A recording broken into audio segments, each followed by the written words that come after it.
الله.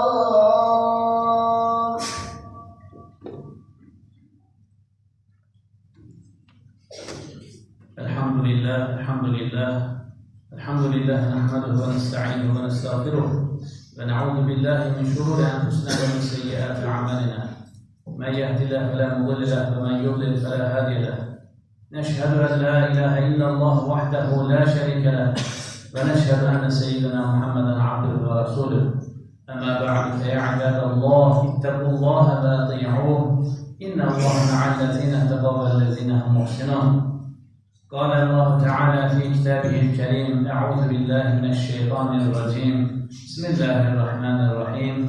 والضحى والليل إذا سجى ما ودعك ربك وما قلى وللآخرة خير لك من الأولى ولسوف يعطيك ربك فترضى.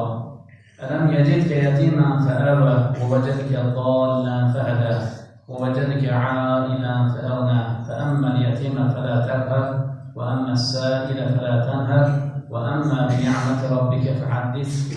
صدق الله العظيم. وقال رسول الله صلى الله عليه وسلم: الدنيا مزرعة الآخرة. صدق رسول الله فيما قال كما قال قريب منه. Muhterem Müslümanlar, bugünkü hutbemizin mevzusu dünyapərəstliyin dine zararları barəsində. Resulullah sallallahu aleyhi ve sellem Efendimiz buyurur ki, insanın dünyaya ve yüksek məqamı hərisliyi uçbaşından dinine vurduğu zərər iki aç qurdun sürüye vurduğu zərərdən daha böyükdür. Dünya gəlməsi yaxın olmaq mənasına gələn dünub kökündən törəmiş ən yaxın mənasındakı ədna kök kəlməsinin qadın cinsində olan formasıdır. Dünya həyatı Qur'anda ahirət həyatı ilə bərabər qeyd olunmuş, bəzən ikisi arasında qarşılaşdırma edilərək ahirət həyatının üstün olduğu bildirilmişdir.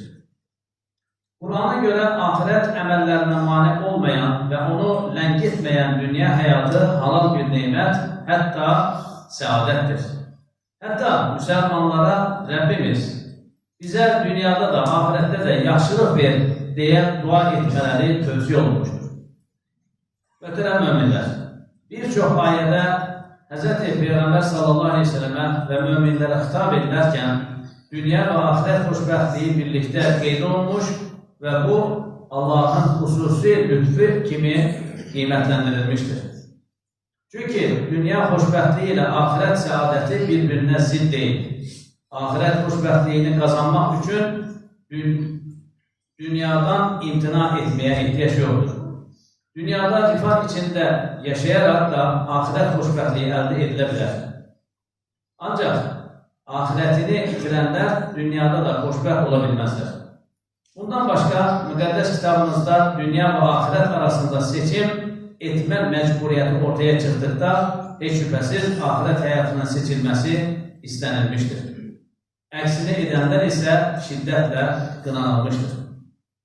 Hz. Peyğəmbər sallallahu aleyhi ve sellem dünya haqqında belə buyurmuşdur: Mənim dünyadakı misalım bir səyyahın halı kimidir.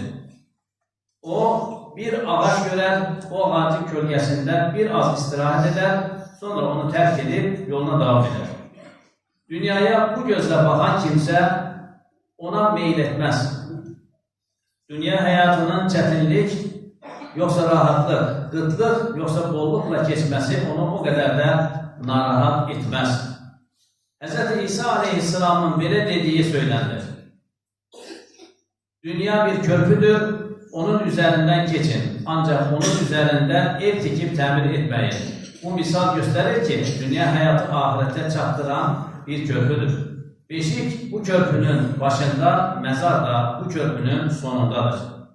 İnsanlardan bir qismi körpünün yarısına, bir qismi 1/3-ə, bir qismi 3/2-ə, bir qismi sonuna gəldiyi halda hələ də qafildir.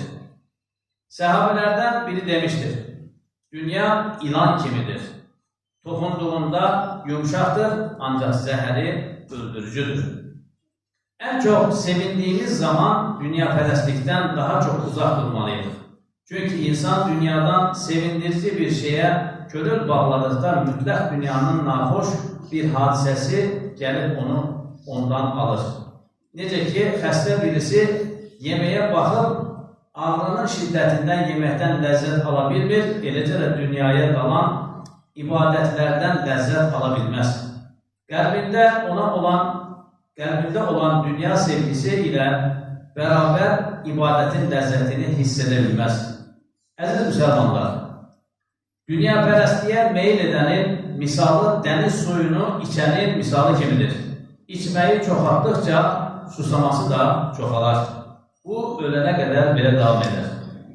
Həzrət Peyğəmbər sallallahu aleyhi ve sellem yaşadığı həyat, dünyaya göstərdiyi münasibət hər bir mömin üçün nümunədir.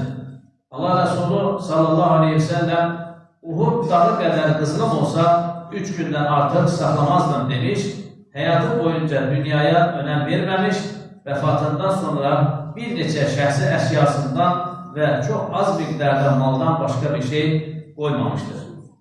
Bununla yanaşı Həzrət Peyğəmbər sallallahu aleyhi ve sellem dünya malı şirindir, cazibədardır sözü ilə hər kəsin dünyaya, maddiyyata qarşı onun kimi davranamayacağını ifadə etmişdir. Həzrət Əli radiyallahu anh dünya və ahirətin misalını şərqlə qərbə bənzətmişdir. Birinə nə qədər yaxınlaşırsansa, o birindən o qədər uzaqlaşırsan. Ancaq ilahi kitabların, peyğəmbərlərin göndərildiyi, mələklərin ibadət etdiyi, Allahın nimət və lütflərinin bol-bol verildiyi dünyaya müsbət cəhətdən yanaşmaq lazımdır. Həzrət Peyğəmbər sallallahu aleyhi ve sellem dünyanın ahirət qarşısında olan misalını barmağını dəryaya batırılıb çıxarılmasına bənzətmişdir. Nə qədər su götürdüyünə baxsın.